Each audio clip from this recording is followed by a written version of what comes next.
So what is a cider mill? This is a long description, but basically the cider mill is considered to be the location or the equipment used to make the cider, and that can be used to make juice or hard cider or applejack or apple wine and other products. But specifically, cider mill is describing the device that crushes the apples into juice. They're normally located near apple orchards for obvious reasons. So before we got started, we were informally chatting about other locations around the country. Cider mills are centrally located in the Midwest and in New England, not too many other places. However, apples grow in all 50 states. Bins and bushels are used to transport the cider or the apples. Their apples are run through an apple washer with brushes and cold water. It just kind of takes off the residue and any pesticides that may have been used on them. They are ground into pumice and pressed and then treated. There are 3 ways cider is treated. One is untreated, so actually nothing happens to it. It's just pressed apples. Then there's ultraviolet light or UV treated, which is a way to eradicate any potential health hazard. And then there's the traditional pasteurization. Just like milk, it's boiled, and that removes any possibility of contaminants. So let's take a look at it. This is a picture of the old setup at Goodison, going through the washer. And I will move over here and make DJ have to really work here. So they're dumped into this nice wooden contraption. They fall in here, and here's where the water and brushes are. They pop out into this little hopper, and they go up a conveyor belt and use gravity to drop into a grinder and then turned into pumice and then pumped into the press room. And here's a nice layer. Has anyone seen this at any of the local cider mills? Kind of fun, right? So they layer it up, 1, 2, 3, 4, 5, 6, 7. It's usually 7 is what I count almost everywhere I go. These are what they call blankets or cloths, press cloths. They're kind of like a canvas, synthetic materials, where it allows it to keep the pulp inside and let all the juice come out. This happens to be at Yates. They have a very big press there. And then it's bottled. Some of the cider mills actually have a nice bottling system like this, where the juice is poured into that contraption up top and then bottled. Some do it the old-fashioned way, like Rochester and Goodison. They just tap it one at a time, put the cap on, and put it in the cooler. We have somewhere around 200 varieties of apples in Michigan. There are a lot of varieties, I think 2,500 altogether. These are some of the more popular ones. Does anybody have a favorite apple for eating? Honeycrisp, Empire, Gala. Galas are good. This kind of gives you a rundown of what they're best for.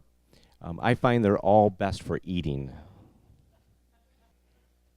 Who's been to the cider mill in September? Okay. Did you go back recently?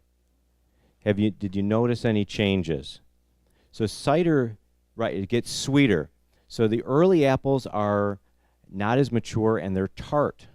So like the Ida Reds, the Ginger Golds, and they just don't have the sweetness from being on the trees and maturing. As the apples get more mature and there's more varieties available, such as Jonah Gold, Honeycrisp, Gala, Fiji, some of the other good ones. Empire is a great one. And Northern Spies, I find, add some body to cider. So some apple facts. 2,500 varieties in the U.S. Only the crab apple is native to North America. A little tiny, tart, sour one. Colonists brought the apples in the 17th century.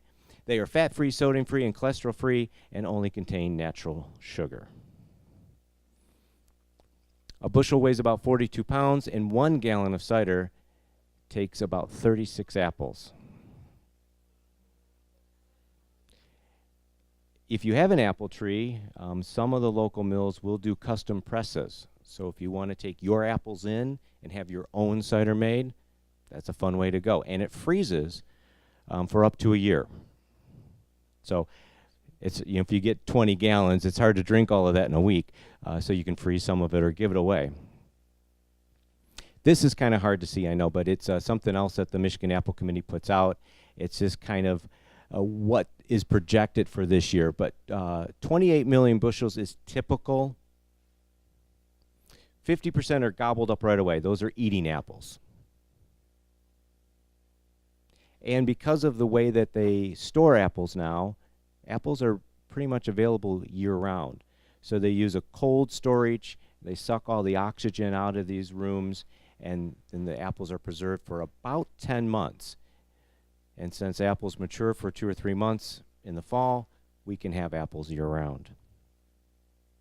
Oh, and we're the 3rd largest apple producer in the United States. Okay, Johnny Appleseed. Yeah, he was a real guy. John Chapman was his name. And he is one of the reasons why we have so many apples and apple trees in the United States, because of his nurseries in the Midwest, and he sold and traded them all across the country. But the story of him crossing the country and dropping seeds is not true. Grafting. They graft the apple trees and produce more apple trees from an existing apple tree, and that's how they get the producing apples that are the big, juicy apples that we all know from the grocery store and from cider mills. Otherwise, they'd all be little, tiny, tart apples. So we've been modifying the way that we do our agriculture for a long time. But going to the cider mill, there's over 100 in Michigan. So cider mills are fun for all ages: walking trails, hay rides, haunted attractions, and for those that are 21 and older, hard cider is becoming very popular. And of course, there's activities for children such as corn mazes and petting farms and pony rides. I guess adults can do those too. So I have some tips for visiting cider mills. They are normally family-run businesses. They are orchards, and they are farm people. And if you're a farm person or you know a farm person, you know that it's a little different of a work environment because the farm is very demanding. So when they say they're open 9 to 6, it might not be exactly 9 to 6. So call ahead, ask when they press cider if that's something you want to go and see. Watching cider made is really, really, really exciting. All of the equipment, the noise, the bees, the contraptions, it is interesting to watch. And every cider mill does it a little different, but very similar. I mean, they're crushing apples, essentially. There are 2 kinds that I have seen. Earlier you saw the Yates, which is the sandwiched, layered style. And then there's some that run on conveyor belts, and they're crushed in smaller machinery, and they continue on this conveyor belt as they go through all of the steps. So I would ask what activities they have for kids and on what days and at what time. And most of these types of things are outdoors and weather permitting. So if you're planning a big family adventure, make sure you call ahead and check on when they do things. Ask what form of payment they take. Again, not all of them take credit cards. Everything gets ground up. The one thing that they want to make sure that you take off are the leaves, the stem and the leaves. You don't want the wood and the leaf part. You want the apple. But the core, the skin, the seeds, that's all fine. It all gets ground up. And through the filtration system through the blankets, you're not going to get any of that. Right? You're just going to get a little, like you've seen at the bottom of your jug, a little sawdusty-like residue. And that shows that it's good local cider typically. They're all unique. They're all different. They're all fun. There's a reason to go to each one of them.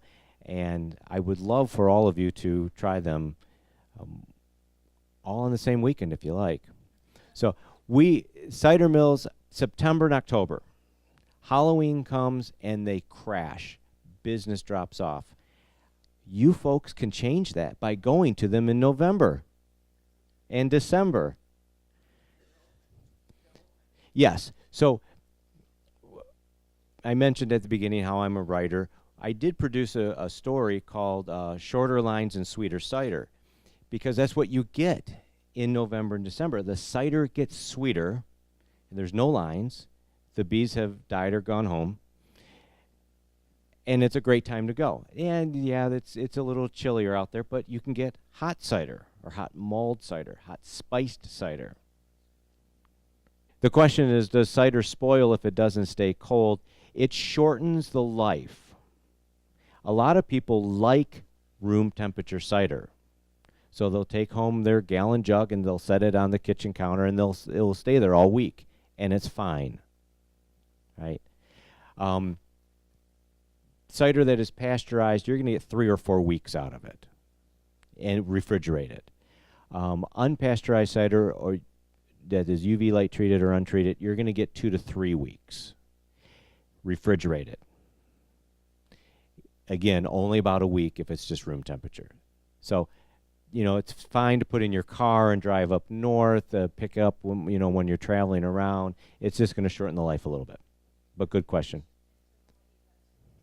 If you want to ship your favorite cider to a person that you really like somewhere else, take a little bit out, freeze it. It takes 2 or 3 days to thaw out. So freeze it solid. I would wrap it with saran wrap, just in case it leaks a little bit, and send it that way.